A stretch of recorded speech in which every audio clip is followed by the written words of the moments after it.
میں آپ کو خود اپنا تجربہ بتاتا ہوں کہ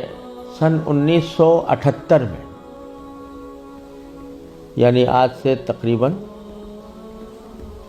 38 سال پہلے مجھے سب سے پہلے امریکہ جانے کا اتفاق ہوا۔ اس وقت سن 1978 میں سب سے پہلے میں امریکہ گیا تھا، اور ایک مسلمان تنظیم کی دعوت پر گیا تھا۔ مسلمان تنظیم کا اس وقت بہت سی مسلمان تنظیموں کا ایک وفاق تھا جس نے ہمیں دعوت دی تھی۔ تو جب میں اس تنظیم میں پہنچا اور اس کا سالانہ کنونشن تھا، اس میں حاضری ہوئی، تو سب سے پہلے تو میں یہ دیکھ کر حیران رہ گیا کہ جب شام کو دعوت کا اہتمام کیا گیا تو اس میں کہیں دور دور حاضرین کے اندر اسلام اور دین کا کوئی شائبہ نظر نہیں آتا تھا۔ خواتین اور نوجوان لڑکیاں وہ مردوں کے ساتھ اور نیم برہنہ لباس میں بیٹھی ہوئی تھی، اور پھر اعلان یہ کیا گیا کہ اگر کسی کو حلال کو کھانا کھانا ہو تو مچھلی استعمال کرے، جس کا مطلب یہ تھا کہ کھانے میں حلال کا بھی کوئی فکر نہیں تھی۔ وہاں بیٹھنا مشکل ہو گیا، ہم لوگ کہیں الگ چلے گئے۔ اس کے بعد معلوم ہوا کہ ایک رقص و سرود کی زبردست محفل منعقد ہوئی۔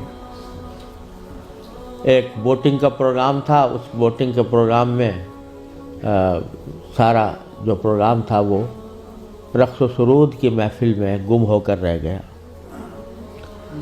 یہ سارے نظارے دیکھنے کے بعد جب مسلمان تنظیم جس نے دعوت دی تھی اس کے سربراہ سے میں نے شکوہ کیا کہ بھائی آپ نے یہ مسلمان تنظیم ہے اور اس میں کہیں دور دور بھی کوئی شائبہ دین کا نظر نہیں آتا، تو آپ کیا کرتے ہیں، کس وجہ سے آپ نے یہ اجتماع منعقد کیا ہے؟ تو وہ لبنانی تھے وہ صاحب جن سے میں نے شکوہ کیا، تو اس کے جواب میں ان کی آنکھوں میں آنسو آنے لگے اور کہنے لگے مولانا آپ صحیح کہتے ہیں، لیکن یہ وہ قوم ہے کہ جس کے بارے میں بس ہم اتنا چاہتے ہیں کہ یہ کم از کم اپنے آپ کو مسلمان کہتی رہے۔ یہ اگر ہم یہ سمجھتے ہیں کہ اگر یہ صرف اپنے آپ کو مسلمان کہتی رہے تو یہ بھی ہماری کامیابی ہے، ورنہ اس کو اسلام سے کوئی تعلق رہا نہیں۔ ان کے آباء و اجداد کھانے پینے کی تلاش میں، تجارت اور معیشت کی تلاش میں یہاں آئے تھے، ان کو اپنے بچوں کی تعلیم و تربیت کی کوئی فکر نہیں تھی۔ یہ اسی ماحول کے اندر پلے بڑے ہیں، اور اس کے نتیجے میں ان کو دور دور بھی کہیں ان کے اندر کوئی شائبہ دین کا نظر نہیں آتا۔ ہمارا کام صرف یہ ہے کہ ان کو اس بات پر جمع کر لیں کہ بھئی تم مسلمان ہو، اپنے آپ کو مسلمان کہتے رہو، ورنہ اسلام کی کوئی چیز ان کے اندر باقی نہیں رہی۔ یہ منظر میں نے سن 1978 میں اپنی آنکھوں سے دیکھا، اور یہ عبرت ہوئی کہ اگر مسلمانوں نے اپنے بچوں کو، اپنی نسلوں کو صحیح تعلیم و تربیت دینے کی طرف توجہ نہ دی تو اللہ بچائے یہ اس بات کی کا اندیشہ ہے کہ اللہ بچائے جو آنے والی نسلیں ہیں وہ اللہ بچائے مرتد نہ ہو جائیں۔ اور اگر خدا نہ کرے ہماری اس بے توجہی اور غفلت کی وجہ سے ایسا ہوا کہ ہماری نئی نسلیں گمراہ ہوئیں، غلط راستے پر گئیں، تو اس کا وبال ہمارے اوپر ہو،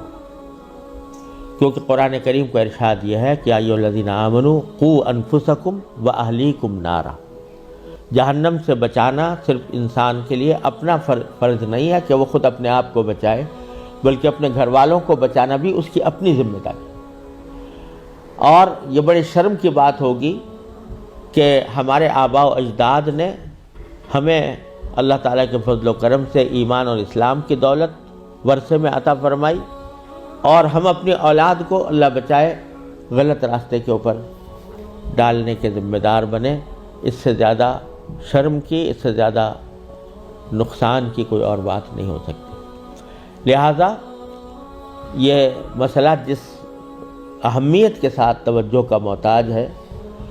اللہ تعالیٰ کا بڑا فضل و کرم ہے، اب حالات میں تبدیلی آ رہی ہے، خاص طور سے انگلینڈ میں اور امریکہ میں بھی اب بہت مسلمانوں کو اس طرف توجہ ہوئی ہے، ادارے قائم ہو رہے ہیں، لیکن جس پیمانے پر ضرورت ہے اس پیمانے کی ابھی تک کمی ہے، اور اس کا واحد علاج یہی ہے کہ جس کے دل میں بھی یہ درد ہے وہ دامے درمے قدمے سخنے جس طرح بھی ہو سکے وہ ایسے ادارے قائم کرنے کی کوشش کرے، ان اداروں کے ساتھ تعاون کرے، اس میں اپنے بچوں کو بھیجنے کا اہتمام کرے۔